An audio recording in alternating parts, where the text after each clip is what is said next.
Hello student, class 9 science का question paper है 2025 का। तो स्टार्ट करते हैं इसका सोल्यूशन। एंड जिन बच्चों का ये एग्ज़ाम हो चुका है उनके लिए इम्पॉर्टेंट है, तो मिड टर्म की जो भी प्रिपरेशन कर रहे हैं उनके लिए इम्पॉर्टेंट है ये। एंड जिनके एग्ज़ाम नहीं हुए वो अच्छी तरह से इसे प्रैक्टिस कर लेना। एंड प्लेलिस्ट को भी चेक कर लेना, लिंक डिस्क्रिप्शन में, उसके अंदर भी प्रीवियस ईयर क्वेश्चन पेपर्स है आपके, जिससे आपकी प्रैक्टिस अच्छी तरीके से हो सकती है। तो चलिए स्टार्ट करते हैं। तो जिनका एग्ज़ाम हो चुका है वो अपने आंसर भी चेक कर लेना, एंड जिनके नहीं हुए उन्हें अच्छी तरह से प्रैक्टिस करना है। फर्स्ट क्वेश्चन देखते हैं सेक्शन ए का। फर्स्ट क्वेश्चन है कि आपको पूछा है SI unit of velocity. Velocity की एसआई यूनिट क्या होती है? तो बहुत ही सिंपल सा क्वेश्चन है। वेलोसिटी क्या होता है? डिस्टेंस अपॉन टाइम, स्पीड होता है, ठीक है। वेलोसिटी होता है डिस्प्लेसमेंट अपॉन टाइम। तो डिस्प्लेसमेंट अपॉन टाइम अगर है तो देखो, डिस्प्लेसमेंट अपॉन टाइम, इसी को तो वेलोसिटी कहते हैं ना। तो डिस्प्लेसमेंट की यूनिट मीटर और टाइम की यूनिट होती है सेकंड, तो metre upon second, metre upon second ये वेलोसिटी की यूनिट हो जाएगी, ठीक है। वेलोसिटी का फॉर्मूला अगर आपको आता है तो आप उससे उसकी यूनिट निकालो, डिस्प्लेसमेंट अपॉन टाइम मीटर पर सेकंड। तो ऐसे मीटर पर सेकंड को या तो आप ऐसे लिखो मीटर पर सेकंड, या फिर आप ऐसे भी लिख सकते हो मीटर, ये अपॉन ना लगा के आप सेकंड पे -1 पावर लगा दो, तो ये इस तरीके से भी लिखा जा सकता है। आपके ऑप्शन में ये वाला ऑप्शन है मीटर पर सेकंड, तो सी ऑप्शन इसका आंसर है। तो वेलोसिटी के फॉर्मूले से ही आप इसकी यूनिट निकाल लेना, मीटर पर सेकंड, ठीक है। नेक्स्ट देखो क्वेश्चन। नेक्स्ट है आपका fibrous shell of coconut made up of which tissue. जो कोकोनट की फाइब्रस शेल होती है वो किस टिश्यू से बनती है, ठीक है। जो नारियल का रेशा छिलका होता है किससे बना होता है? तो देखो, फाइब्रस सेल जो होती है कोकोनट को, उसको हम कॉयर भी कहते हैं। क्या कहते हैं? कॉयर, ठीक है। अब ये किस टिश्यू से बनी होती है? ये स्क्लेरेनकाइमा से बनी होती है, ठीक है। तो ऑप्शन सी इसका आंसर है। अब इसके बारे में आपको थोड़ा सा और मालूम होना चाहिए, या आप प्रैक्टिस कर रहे हो मिड टर्म एनुअल की, तो उसमें ये इनसे रिलेटेड क्वेश्चन और बन सकते हैं। तो स्क्लेरेनकाइमा क्या है? एक परमानेंट प्लांट टिश्यू होता है, ठीक है, और ये प्रोवाइड करता है प्लांट को स्ट्रक्चरल सपोर्ट एंड प्रोटेक्शन देता है, ठीक है, या रिजिडिटी देता है। तो स्क्लेरेनकाइमा एक प्लांट टिश्यू है और परमानेंट है, ओके। तो जो कोकोनट की शेल होती है, फाइब्रस शेल, उस कौन से टिश्यू से बनी है? स्क्लेरेनकाइमा, याद रखना है इसको। तो ऑप्शन सी इसका आंसर हो जाएगा, ठीक है। नेक्स्ट क्वेश्चन पे आते हैं।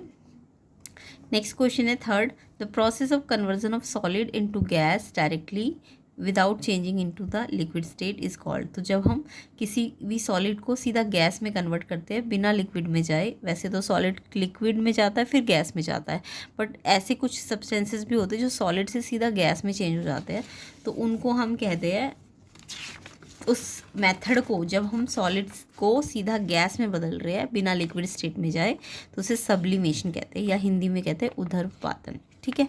तो सब्लिमेशन मतलब सॉलिड से सीधा गैस में बदलना बिना लिक्विड में जाए। नेक्स्ट क्वेश्चन है, ये भी इंपॉर्टेंट है। टिंचर आयोडीन जो विलियन है उसमें आपको सॉल्यूट और सॉल्वेंट दोनों के बताने हैं। टिंचर आयोडीन का जो मिक्सचर या सोल्यूशन होता है उसके अंदर एक सॉल्यूट होगा एक सॉल्वेंट होगा। तो पूछा टिंचर आयोडीन जो कफ सिरप्स में डलती है ना, तो वो उसके अंदर सॉल्यूट क्या है और सॉल्वेंट क्या है? तो आपको इंपॉर्टेंट क्वेश्चन है ये। तो टिंचर आयोडीन के अंदर जो सॉल्यूट है वो तो आयोडीन होती है, बट जो सॉल्वेंट यानी जिसके अंदर से मिक्स कर रहे हैं, सॉल्वेंट क्या है? इसके अंदर अल्कोहल और वाटर, ठीक है। तो टिंचर आयोडीन में सॉल्यूट याद रखो आयोडीन, और सॉल्वेंट क्या है? Alcohol plus water. तो इसी को हम टिंचर आयोडीन कहते हैं। तो फोर्थ का आंसर ये हो जाएगा। नेक्स्ट क्वेश्चन देखिए। Next fifth question assertion reason है, तो हिंदी वाले भी देख लो। कोशिका भित्ति पादप और जंतु दोनों कोशिकाओं में पाई जाती है? नहीं, ये कोशिका भित्ति सिर्फ प्लांट सेल में मिलती है, एनिमल्स में नहीं मिलती है, तो ये गलत है आपका, है ना। कोशिका भित्ति कोशिका को संरचनात्मक सहायता और सुरक्षा प्रदान करती है, ये बिल्कुल ठीक है। तो जब एजर्शन रीजन है तो सेल वॉल जो है वो प्लांट और एनिमल दोनों में नहीं मिलती, सिर्फ प्लांट सेल में मिलती है सेल वॉल, ठीक है। ये गलत है, ये सही है, ये सपोर्ट देती है, प्रोटेक्शन देती है, ये बिल्कुल करेक्ट है। तो आपका एजर्शन तो गलत है बट रीज़न सही है। एजर्शन गलत, रीज़न सही, ऑप्शन डी इसका आंसर हो जाएगा, ठीक है। एजर्शन गलत है, रीज़न सही है, ऑप्शन डी आंसर है। नेक्स्ट क्वेश्चन देखो, explain the two difference between suspension and colloid giving one example each. तो सस्पेंशन और कोलाइड में डिफरेंस बताना है और एक एक एग्जाम्पल भी देना है। तो सस्पेंशन और कोलाइड बहुत इंपॉर्टेंट टॉपिक है, इसको आपको अच्छी तरह से याद करना है। तो देखो सस्पेंशन क्या होते हैं, जिनका ऐसे पार्टिकल जिनका साइज़ ना 100 नैनोमीटर से ज़्यादा होता है, यानी थोड़े बड़े साइज़ के होते हैं, ये 100 नैनोमीटर से ज़्यादा होता है इनका साइज़, ठीक है। ये हिट्रोजीनियस ही होते हैं। जबकि कोलाइड जो होते हैं इनके पार्टिकल का साइज़ 1 से 100 के बीच में होता है, 1 से 100 नैनोमीटर के बीच में होता है, यानी इनसे छोटे है ये। कोलाइड जो है सस्पेंशन से छोटे होते हैं, इनका साइज़ कोलाइड से बड़ा है बट कोलाइड का साइज़ इनसे छोटा है, ठीक है। 1 से 100 के बीच में है, जबकि ये 100 से ज़्यादा होते हैं। ये होमोजीनियस भी हो सकते हैं, हेट्रोजीनियस भी हो सकते हैं कोलाइड आपकी। उसके बाद और भी पॉइंट मैंने लिखे हैं क्योंकि लॉन्ग क्वेश्चन में भी आ सकता है ये क्वेश्चन। तो सस्पेंशन जो होते हैं वो सेपरेट हो जाते हैं क्योंकि इनका साइज़ बड़ा है। कोलाइड जो होते हैं वो मिक्सड ही रहते हैं, ये टिंडल इफेक्ट शो नहीं करते सस्पेंशन, जबकि जो कोलाइड होते हैं वो टिंडल इफेक्ट शो करेंगे, यानी पाथ ऑफ लाइट को विजिबल कर देंगे, ठीक है। तो ये टिंडल इफेक्ट शो करेंगे। मिल्क, व्हिप्ड क्रीम, पेंट, ये सब कोलाइड है, ठीक है, कोलाइड के एग्जाम्पल्स है। And sand in water, chalk in water, ये क्या है, ये सस्पेंशन के एग्जाम्पल्स है, ठीक है। तो इस तरीके से आपको ये क्वेश्चन भी इंपॉर्टेंट है, अच्छी तरह से प्रैक्टिस कर लेना जिनके एग्ज़ाम नहीं हुए। नेक्स्ट क्वेश्चन देखिए, नेक्स्ट क्वेश्चन है आपका, इनके फंक्शन बताने हैं इन सब के। तो इंग्लिश वाले देख ले, लिगामेंट क्या करता है, टेंडन क्या करता है, कार्टिलेज, जाइलम। तो यहाँ पे मैंने पहले भी कराया हुआ ये क्वेश्चन, प्लेलिस्ट को ज़रूर चेक कर लेना, लिंक डिस्क्रिप्शन में। बहुत सारे कम से कम 4 to 5 क्वेश्चन पेपर ज़रूर कर लेना अगर आप मिड टर्म की प्रिपरेशन कर रहे हो या एनुअल की भी। तो प्लेलिस्ट का लिंक मैं डिस्क्रिप्शन में डाल दूँगी। तो 7th का फर्स्ट लिगामेंट का क्या फंक्शन होता है, तो लिगामेंट क्या काम करता है, ये बोन्स को बोन से जॉइन करता है, कनेक्ट करता है, बोन्स को बोन से जॉइंट जो करता है वो लिगामेंट है। एंड ये स्टेबिलिटी देता है जॉइंट्स को, ओके, लिगामेंट। टेंडन क्या करता है, ये मसल्स को बोन से जोड़ता है, कनेक्ट करता है, और ये मूवमेंट प्रोड्यूस करता है, क्लियर। इसके बाद नेक्स्ट है इसमें कार्टिलेज क्या करता है, तो कार्टिलेज जो है वो सपोर्ट देता है, फ्लैक्सिबिलिटी देता है, फ्रिक्शन कम करता है बोन्स और जॉइंट्स के बीच में, जॉइंट्स और बोन्स के बीच में फ्रिक्शन को कम करता है। तो ये इसका फंक्शन है। एंड ये मिलता कहाँ कहाँ है, ये नोज़, ईयर, जॉइंट्स में पाया जाता है, ठीक है। तो ये थोड़ा एक्स्ट्रा पॉइंट है बट आपको फंक्शन लिखना था। नेक्स्ट जाइलम, जाइलम तो बहुत ही सबको पता ही होगा। जाइलम क्या करता है, ज से याद कर लो, जाइलम, ज से जल, जल मतलब पानी, ट्रांसपोर्ट करता है वाटर एंड डिजॉल्व करता है मिनरल्स को, कहाँ से, रूट से लेके बाकी पार्ट को में लेके जाता है प्लांट के। तो ये जाइलम का काम है, ठीक है। तो नेक्स्ट क्वेश्चन देखो, नेक्स्ट क्वेश्चन भी इंपॉर्टेंट है। A person complete 1 round of a square field of side 10 metre in 20 second and what will be the displacement of that person after 1 minute 40 second. तो 1 मिनट 40 सेकेंड के बाद उसका displacement कितना होगा अगर वो एक स्क्वायर फील्ड के राउंड लगा रहे हैं। देखो स्क्वायर फील्ड ऐसा होता है, यानी इसकी सारी साइड इक्वल है, एक 10 है तो दूसरी साइड भी 10 10 दी है ना इसकी साइड जो है, तो उसकी साइड 10 है, यानी ये भी 10 होगी, ये भी 10 होगी, ये भी 10 होगी, है ना। तो वो ना इसका एक राउंड कितने टाइम में ले रहा है, 20 सेकेंड में।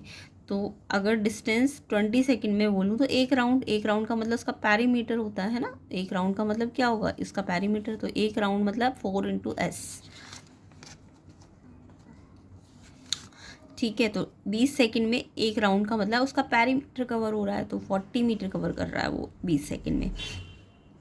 अब उसने में क्वेश्चन कहा है कि 1 मिनट 40 सेकंड में वो उसका डिस्प्लेसमेंट कितना है। तो पहले हम 1 मिनट 40 सेकंड में ना डिस्टेंस निकाल लेते हैं। देखो 20 सेकंड में पता है 40 मीटर का डिस्टेंस है, तो अगर 1 मिनट 40 सेकंड का मतलब 1 मिनट का मतलब होता है 60 सेकंड एंड 40 सेकंड जुड़ जाएंगे तो ये 100 सेकंड हो जाएगा, है ना। 1 मिनट 40 सेकंड का मतलब 100 सेकंड होता है। 100 सेकंड में अगर निकालती हूँ, 20 से 100 में निकालना है आपको, तो आप सिंपल क्या करोगे, यूनिटरी मेथड लगाओ। पहले तो 40 से 20 को डिवाइड करो, एक सेकंड का आएगा, और फिर 100 से मल्टीप्लाई करो, तो ये 200 मीटर, यानी टोटल डिस्टेंस उसने 200 मीटर कवर किया, और 20 सेकंड का डिस्टेंस 40 मीटर है। तो आप ना नंबर ऑफ़ राउंड्स निकाल लो। नंबर ऑफ़ राउंड निकालने के लिए ना 2 तरीके हैं आपके, या तो आप टोटल डिस्टेंस को एक राउंड के टाइम से डिवाइड करके भी निकाल सकते हो, या फिर एक और तरीका है आपके पास। तो नंबर ऑफ़ राउंड में ना आपको 2 फॉर्मूले याद रखने हैं जब भी नंबर ऑफ़ राउंड निकालने हो। तो जो भी टोटल डिस्टेंस है और डिस्टेंस एक राउंड में कितना है, तो टोटल डिस्टेंस हमने अभी निकाला 100 सेकंड में कितना आया था 200, और एक डिस्टेंस में एक राउंड का डिस्टेंस कितना था 40। तो यहाँ से आप इसे सॉल्व करोगे तो 5, यानी राउंड्स कितने आ गए 5। या फिर आप नंबर ऑफ़ राउंड के लिए एक और फॉर्मूला याद कर सकते हो, टोटल टाइम कितना लगा और टाइम इन 1 राउंड। तो यहाँ मैं ना इसमें मेरे को डिस्टेंस निकालने की ज़रूरत नहीं, सीधा मैं टाइम से भी निकाल सकती हूँ।